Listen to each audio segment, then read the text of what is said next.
नमस्कार दोस्तों, मैं राहुल नेगी सक्षम एकेडमी के YouTube चैनल पे आपका स्वागत और अभिनंदन करता हूं। जैसे कि हम पुराने वीडियो में देख चुके हैं कि हमने पौरव राजवंश भी कंप्लीट कर चुके हैं, कुणिंद राजवंश भी कंप्लीट कर चुके हैं। एक तरीके से देखें तो हम प्राचीन उत्तराखंड को लगभग कंप्लीट कर चुके हैं। फिर भी मैंने 2-4 चीज़ें छोड़ रखी थी, वो लास्ट में बताता क्योंकि थोड़ा बोरिंग था तो इसलिए छोड़ दिया था बीच में। अब चलते हैं हम उत्तराखंड की बेसिक चीज़ों पर, उत्तराखंड की प्राचीन जातियाँ, इन चीज़ों पे थोड़ा बहुत चर्चा करेंगे। फिर जो हमारा छोटे छोटे राजवंश है, ये योधेय राजवंश, नाग राजवंश, मोखरी, जो शक, कुषाण जो आए थे, इन बारों में भी थोड़ा चर्चा करेंगे। फिर जो अगला हमारा टॉपिक होगा वो कार्तिकेयपुर राजवंश पे हम पहुंचेंगे। तो चलिए, एक और बात मैं आपको बता दूं, सक्षम एकेडमी के धर्मपुर शाखा में पुलिस वायरलेस का बैच शुरू हो चुका है, जो कि शाम के 3 बजे से चल रहा है। अगर आप लोगों में से कोई वायरलेस की तैयारी जो करता हो तो ज़रूर जुड़िए, बहुत अच्छे हमारी फैकल्टी हैं, एक बार ज़रूर डेमो दे के देख लीजिएगा। चलिए, तो उत्तराखंड के इतिहास में जो हम आज चर्चा करेंगे वो हमारा चर्चा होगी उत्तराखंड की आदि जनजातियाँ। तो उत्तराखंड की आदि जनजातियों में देखेंगे हम तो मेनली जो उत्तराखंड क्षेत्र में हम पे जो सबसे पहले आती है कोल जाति। कोल जाति उत्तराखंड की सबसे प्राचीन जाति है। ये मैं नहीं कहता, ये कहते हैं श्री प्रसाद डबराल जी। उत्तराखंड में जो कोल जाति है ये सबसे प्राचीनतम जनजाति मानी जाती है। कोल जाति को माना जाता है कि कोल जाति का निवास स्थान उत्तराखंड में ऋग्वैदिक काल से भी पुराना टाइम से कोल उत्तराखंड में निवास कर रही है। यही कोल उत्तराखंड का पहला नर जातीय समूह वो थी। इसकी संज्ञा भी कोल जाति को दी जाती है। कोल उत्तराखंड में जो पहला नर जातीय समूह है ये कोल जनजाति को कहा जाता है। कोल जाति ही उत्तराखंड की सबसे प्राचीन जाति है। माना जाता है कि ये उत्तराखंड में ऋग्वैदिक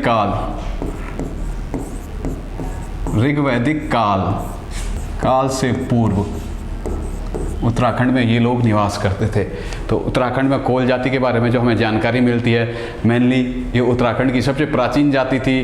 दूसरी बात, ये उत्तराखंड का पहला नरजातीय समूह है। तीसरी बात, ये ऋग्वैदिक काल से भी पुराने टाइम से हम पे यहाँ पे निवास कर रही है। तो कोलों के बारे में बेसिकली जो हम इनकी सामाजिक पद्धति देखेंगे तो हम पे मिलेगा कि इनकी जो सामाजिक पद्धति देख रहे हैं हम उत्तराखंड में, तो पहले इनका देख लेते हैं साहित्य विवरण। जो मैं पहले साहित्य स्रोत में बता चुका हूँ, कोलों को साहित्य में मुंड, शर्बर और दास्यु, कोलों को जो वर्णन मिलता है हमें साहित्य स्रोतों में वो मिलता है मुंड, शर्बर और दास्यु। 3 नाम से ये कोलों का हमें वर्णन मिलता है, मुंड, शर्बर और दास्यु। एक बात याद रखिएगा, ये थोड़ा यूके त्रिपैसी पैटर्न पे बहुत ज़रूरी हो जाता है कि मुंड और शर्बर, दास्यु इनके आने के चांसेस ज़्यादा हैं पेपर में, तो इन बातों पे थोड़ा फोकस कर लेना। मेनली जो कोल जाति का साहित्यिक स्रोतों में नाम मिलता है हम पे मुंड, शर्बर और दास्यु। फिर आगे बढ़ते हैं तो हम देखेंगे कि उस टाइम कोल जाति में इनका खान पान, रहन सहन क्या था, थोड़ा इनकी सामाजिक चीज़ें थी, इन पे भी थोड़ा चर्चा कर लेता हूँ। तो इनका समाज, मेनली जो समाज था ये पशुपालन, कृषि ये लोग करते थे। पशुपालन और कृषि से ये अपनी आजीविका कमाते थे। यही इनका आय का मेन स्रोत था कोल जाति का, पशुपालन और कृषि। फिर इसमें हम आगे बढ़ेंगे तो देखेंगे कि हम यह जाति जो थी कि प्रकृति की पुजारी थी। प्रकृति में हम पाएंगे पर्वत, पहाड़, तालाब, ये इन चीज़ों की हम पूजा कोल जाति करती थी। फिर इसी में जो अगला आता हमारा देवी देवताओं की भी ये पूजा करते थे। इनमें क्या था कि मेनली एक बात जो आती कि ये कोल जाति प्राचीन जाति थी, नर जातीय समूह था। इनमें जो मेन बात आती थी, ये देवी देवताओं को खुश करने के लिए मानव बलि, देवी देवताओं को जो खुश करने के लिए थे, इनमें मानव बलि की प्रथा थी। देवी देवताओं को खुश करने के लिए इनमें जो प्रथा मिलती हम पे, एक थी मानव बलि प्रथा। ये चीज़ थोड़ा इम्पोर्टेंट बन जाता है इस जनजाति क्षेत्र से। सबसे पुरानी जाति जो थी कोल थी, इनमें जो देवी देवताओं को खुश करने के लिए हम पे मिलेगा तो ये मानव बलि की प्रथा पे काम करते थे। फिर और देवी देवताओं को खुश करने के लिए इन पे एक और चीज़ आती है, ये जागर उत्तराखंड क्षेत्र में जो गायन की शैली होती है, पुराने लोगों को, जो समाज को जागृत करने के लिए जो गायन की शैली है, इसे जागर कहते हैं। तो जागर और मानव बलि की प्रथा ये देवी देवताओं को खुश करने के लिए करते थे। फिर इन पे एक और तीसरी बात आती है कि कोलों के पश्चात जो इस क्षेत्र में, सॉरी, इसमें एक और प्रथा हम पे आती है कोलों पे, कुमार कुमारी प्रथा। कुमार कुमारी प्रथा, कुमार कुमारी प्रथा। अगर कभी यूके 8380 में एक बात ध्यान रखेगा, कभी यूके 8380 में इस पैटर्न पे क्वेश्चन बनता है कि उत्तराखंड की किस जाति में, किस आदि जाति में कुमार कुमारी प्रथा का प्रचलन था, तो हम पे आंसर आता है कोल।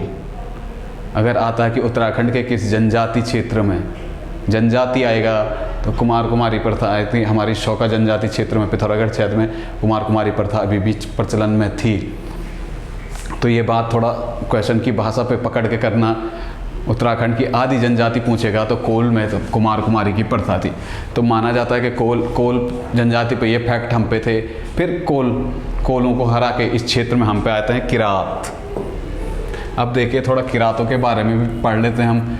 जो दूसरी जनजाति, जो दूसरी आदि जाति इस क्षेत्र में आती है, वो मेनली होती है किरात। किरात लोग जो थे कि मेनली कोल जाति को हरा के इस क्षेत्र में प्रवेश करते हैं। तो किरातों का जो मेनली उल्लेख हम पे मिलता है, पहले तो मैं साहित्यिक स्रोतों में बता चुका हूँ इस बात को। इनका स्कंद पुराण के केदारखंड में स्कंद, इनका उल्लेख हम पे मिलता है। स्कंद पुराण के केदारखंड में इनका उल्लेख हम पे मिलता है।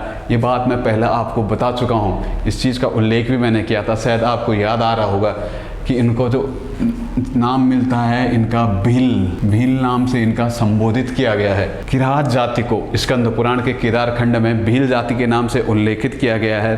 फिर दूसरी बात किरात जाति से जो संबंधित आती है कि रामायण काल में जब राम जी वनवास यात्रा पे थे तो ये उत्तराखंड क्षेत्र में आए। तो माना जाता कि हिंदाव पट्टी जो टिहरी में है, तो जो इनका प्रारंभिक स्वागत किया था, प्रारंभिक स्वागत उत्तराखंड क्षेत्र में श्री रामचंद्र जी का किया था, तो वो किरात जाति थी। फिर इन किरातों से देखें तो हम हिंदाव पट्टी पे हम पे वशिष्ठ आश्रम, वशिष्ठ गुफा, इन चीज़ों का भी उल्लेख हमें उत्तराखंड में मिलता है, जो कि ये रामायण कालीन थी। और तीसरी बात जो हम पे और निकल के आती कि यहाँ पे एक और आएगा वशिष्ठ कुंड। वशिष्ठ कुंड का उल्लेख भी रामायण कालीन इसमें मिलता है। तो जो रामायण काल में जो हमें यहाँ पे किरात जाति की जानकारी जो हमें मिलती है, ये रामायण काल से मिलती है। राम जी जब वनवास पे आए थे, जो प्रारंभिक स्वागत जो ये उत्तराखंड क्षेत्र में किया था, तो वो किरात जाति ने किया था इनका। तो माना जाता कि ये टिहरी के हिंदाव पट्टी में वशिष्ठ आश्रम, वशिष्ठ गुफा, वशिष्ठ कुंड हमें किरात जनजाति के बारे में हमें जानकारी देते हैं। ये थी रामायणकालीन जानकारी। फिर देखेंगे हम तो किरातों को था, तो किरात जनजाति को इस क्षेत्र से खसों ने परास्त कर दिया। खस जाति ने इन्हें परास्त कर दिया और किरात जाति को यहाँ से विस्थापित होना पड़ा। किरात जो खस थे, खस इस क्षेत्र में आ चुके थे। किरात जाति दुर्गम पहाड़ियों में बस गई, इन्हें दुर्गम पहाड़ियों में जाना पड़ा। खसों ने इन्हें पराजित कर दिया और ये दुर्गम पहाड़ियों में विस्थापित हो गए। तो ये थे हम पे मेनली किरात जनजाति से संबंधित फैक्ट। इसमें जो और चीज़ें हम पे जानकारी मिलेगी तो मेनली इनका धर्म भी देख लेते हैं। इस टाइम जो किरात लोग थे, मेनली किरात लोग ये भगवान शिव के उपासक थे। साथ साथ किरात इसमें किरात आदि जाति में जो एक चीज़ और मिलेगी, ये नाग की भी पूजा करते थे। मेनली इनमें दो चीज़ों का टॉपिक आता पूजा में, तो ये भगवान शिव के उपासक थे। तो माना जाता कि किरात जाति शैव संप्रदाय से थी। जो किरात जाति थी ये शैव संप्रदाय से थी, यहाँ पे हमें मिलता है। तो जब लास्ट में किरातों के पश्चात इस क्षेत्र में अब खसों का आगमन हो जाता है। अब हमारा जो अगला टॉपिक होगा वो होगा खस जाति। हम इस बारे में थोड़ा चर्चा कर लेते हैं। माना जाता है कि खस लोग पश्चिमी एशिया से खस लोग इस क्षेत्र में आए थे। जो खस थे, खस जाति की उत्पत्ति पश्चिम एशिया में मानी जाती है।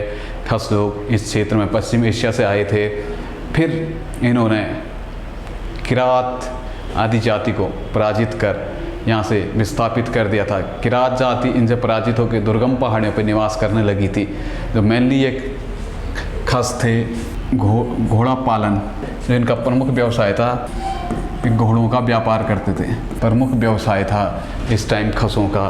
खस मध्य एशिया से यहाँ पे पहुँचे थे। फिर खसों के बारे में जो हमें और जानकारी मिलती है कि इन्हें साहित्य स्रोत, एक वो बताया था मैंने पहले, साहित्य स्रोत में वृत्त संहिता, मिहिराचार्य की बुक है वृत्त संहिता, इसी में खसों को तंगा कहा गया है।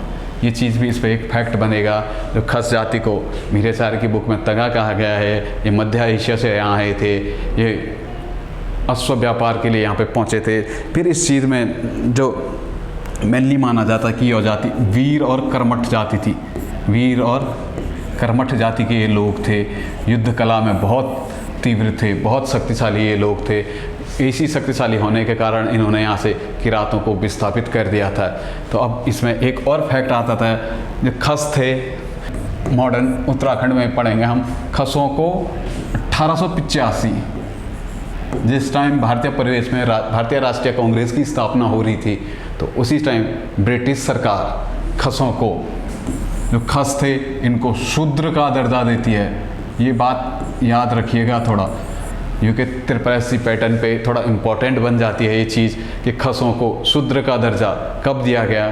तो याद रखिएगा 1885, जिस टाइम भारतीय राष्ट्रीय कांग्रेस की स्थापना भारतीय परिवेश में हो रही थी, तो उत्तराखंड क्षेत्र की खस जाति को ब्रिटिश लोगों ने शूद्र की श्रेणी में रखा था। ये इन पे इम्पोर्टेंट फैक्ट बनता है। फिर इनका हम सामाजिक परिवेश देखेंगे तो इनमें एक और एक प्रथा हम पे मिलती है सामाजिक परिवेश में, छन्न मन बांध प्रथा। छन्न मन बांध प्रथा, छन्न मन बांध प्रथा का उल्लेख किताबों में है। मैंने थोड़ा सर्च किया था, थोड़ा बहुत मिला नहीं क्या चीज़ ये थी।